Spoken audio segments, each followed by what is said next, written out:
And I also hope this video helps the opposition abandon this dead-end argument of theirs and helps them join us here in the 21st century, where they, not the Thai military and monarchy, are the chief benefactors of US funding and interference.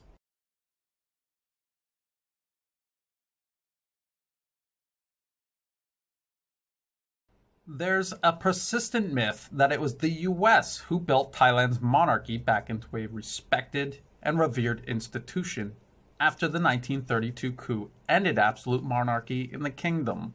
It's claimed that it was part of the US attempts to win the Vietnam War and defeat communism in Southeast Asia. Of course, the US lost its war to Vietnam and shortly thereafter left Thailand. Thailand, despite hosting US forces between 1961 and 1975, had beforehand and ever since worked hard to build constructive ties with all nations in the region, especially China. Today, Thailand counts China as its largest trade partner, its largest foreign investor, its largest source of tourism, with more tourists arriving from China each year than from all Western nations combined. China is the chief supplier of military hardware to Thailand's armed forces and a close partner in building major infrastructure projects in the kingdom. This includes high-speed rail that will connect Thailand to China via Laos.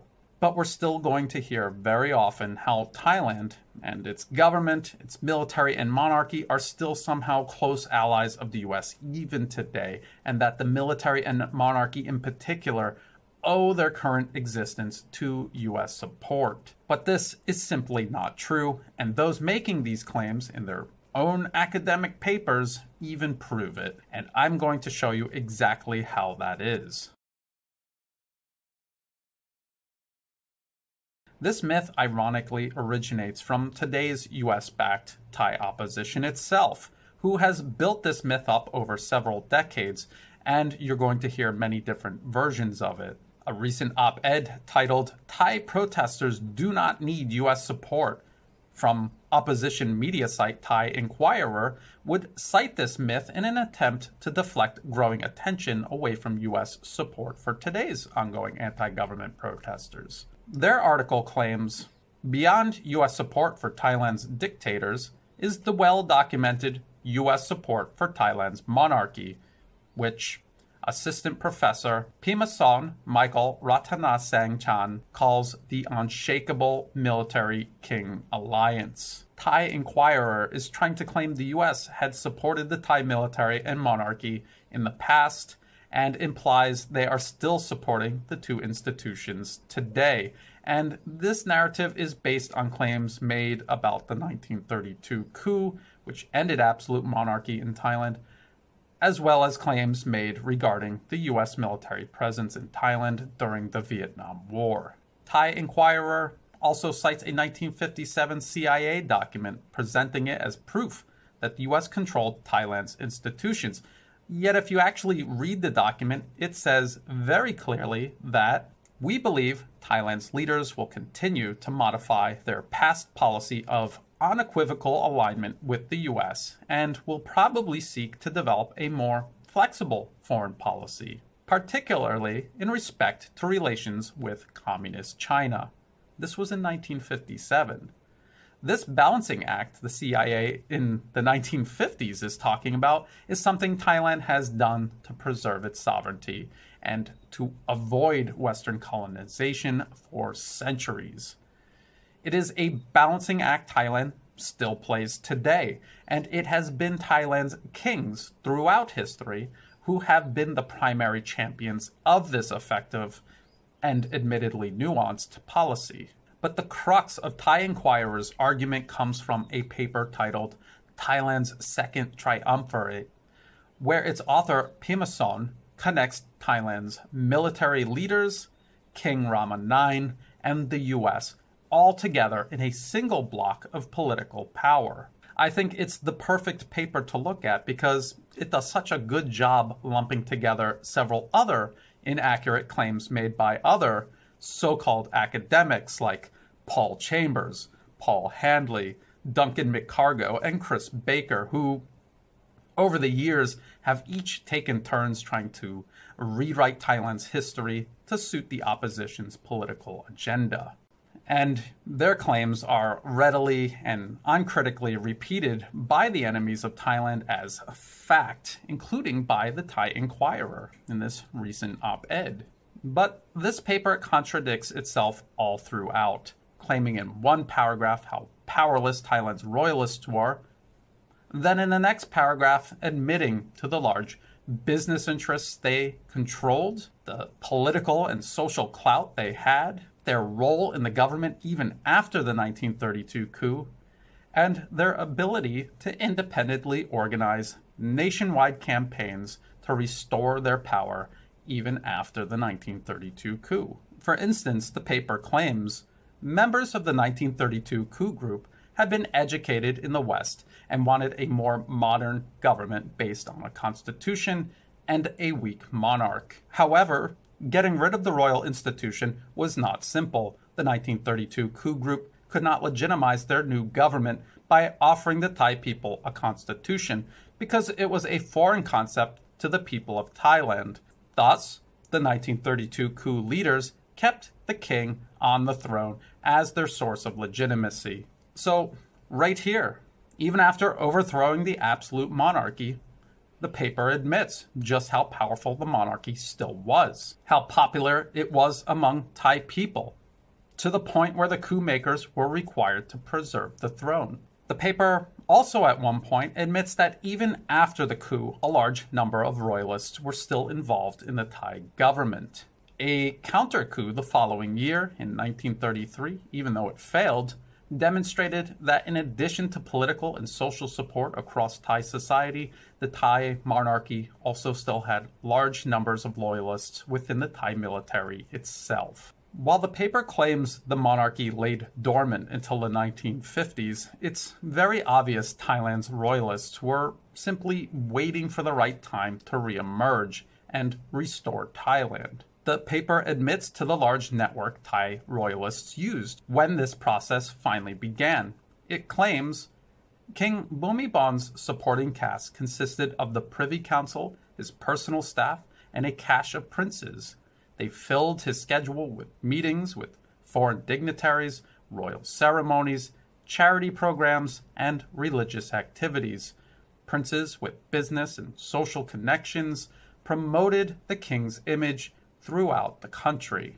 In other words, those loyal to Thailand's sovereign institutions had their own base of power, their own contacts, their own advisors, and their own ability to retake the country back from the Western-backed coup makers of 1932. They had the ability to do this, and that is exactly what they did. They did not need the US's help to do it. Now, the paper claims that the US CIA carried out PR campaigns to promote the Thai monarchy as well, which may or may not be true. But it's just like the US does everywhere. It cynically injects itself into a nation's internal affairs, and its so-called support may or may not make any difference at all.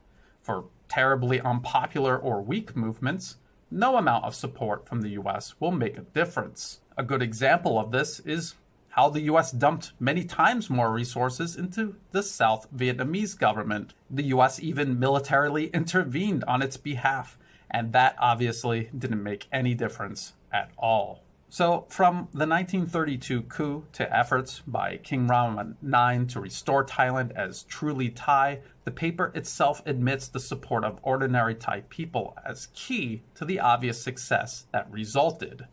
It's a success that would have been achieved with or without U.S. help, with no evidence at all provided to suggest U.S. support was pivotal or even effective at all. Thailand's success in preserving its sovereign institutions is a success that endures until today, long after the U.S. left Thailand.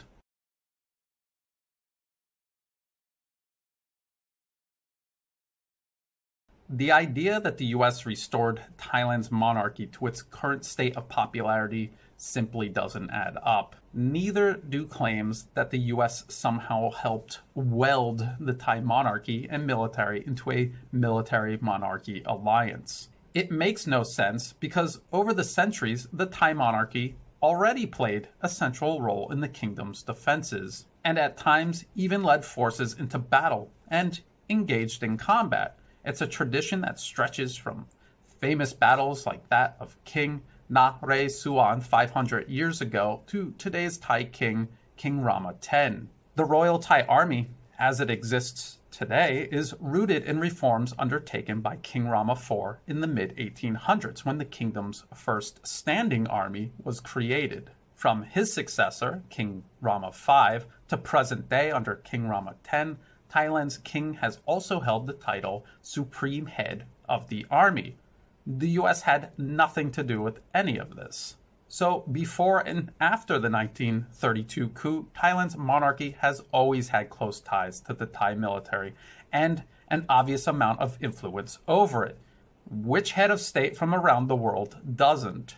The myth that Thailand's monarchy needed America's help to weld it to the military and thus imbue it with real power is just that, a myth. The wealth, influence, and public support gathered together by a dynasty nearly 240 years old, built on top of an institution nearly 800 years old, doesn't just disappear overnight, and certainly doesn't need the US to help it continue, serving as a unifying force within Thai society. The US undoubtedly tried to exploit any internal conflict Thailand may have had last century, and even created new conflicts to leverage over Thailand.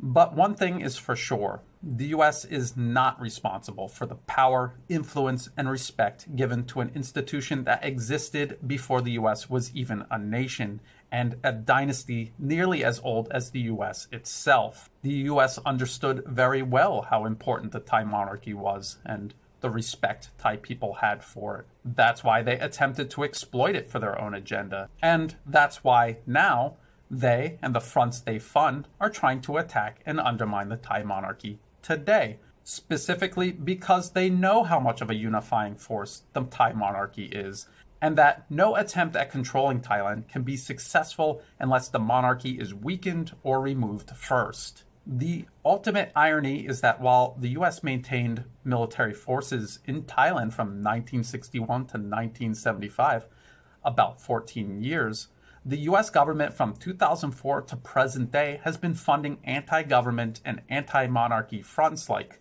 Prachit Thai much longer.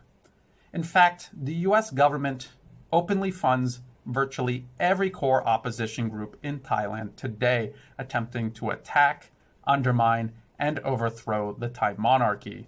And far from sifting through ambiguous documents from last century to prove this, all we have to do is go to the US government's own National Endowment for Democracy website and see all of these organizations in Thailand listed by name, together with dollar amounts of money they receive each year from the US government to undermine and divide Thailand. It's interesting that Thai Inquirer is among the online publications that often try to equate Thailand's current establishment as run by dinosaurs.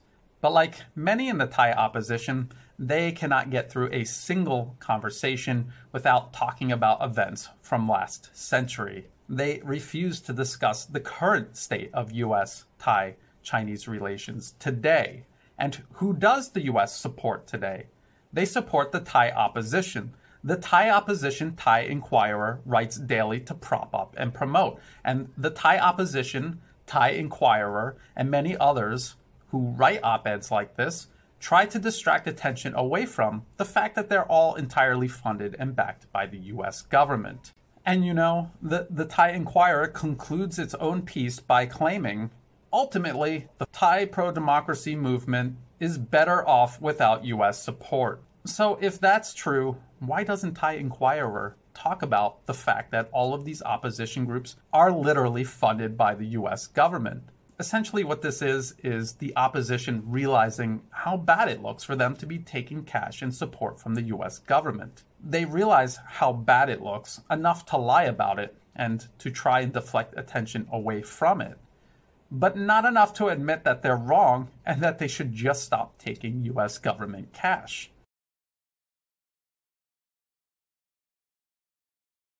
Now, many Thai people already know this, but I felt it was important to explain this to English-speaking audiences. I still hear Westerners who are left-leaning and anti-US interventionism, but who still claim Thailand right now today is still somehow a close US ally, or a puppet of the US even. They claim Thailand was an enthusiastic ally of the US during the Vietnam War, but the truth is that Thailand was attempting to balance its relationship between East and West and avoid being drawn any deeper into the war the US was waging in the region at the time. And the CIA's own conclusions even reflect that. And today, Thailand is a nation that has long since pivoted significantly away from supporting US foreign policy. Thailand is a nation that has, for over a decade, begun building strong ties instead with its Asian neighbors, including China, who, as I've said before, is Thailand's largest trading partner, largest investor, largest source of tourism, and even its largest supplier of military hardware. And it's the current Thai government, the Thai military and monarchy, protecting and unifying this increasingly prosperous Thailand that's doing all of this right now. And that is why the US is backing protesters and opposition groups to attack Thailand. So I hope this video helps begin to explain these misconceptions, and I also hope this video helps the opposition abandon this dead-end argument of theirs and helps them join us here in the 21st century, where they, not the Thai military and monarchy, are the chief benefactors of US funding and interference. If you thought this video was useful, please like and share it.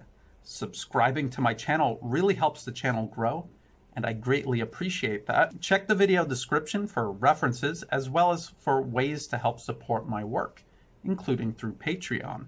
With Patreon, not only do you help support my work monthly, but you also get extra benefits and content in return. For those already helping in every single way, thank you very much, and as always, thank you for watching.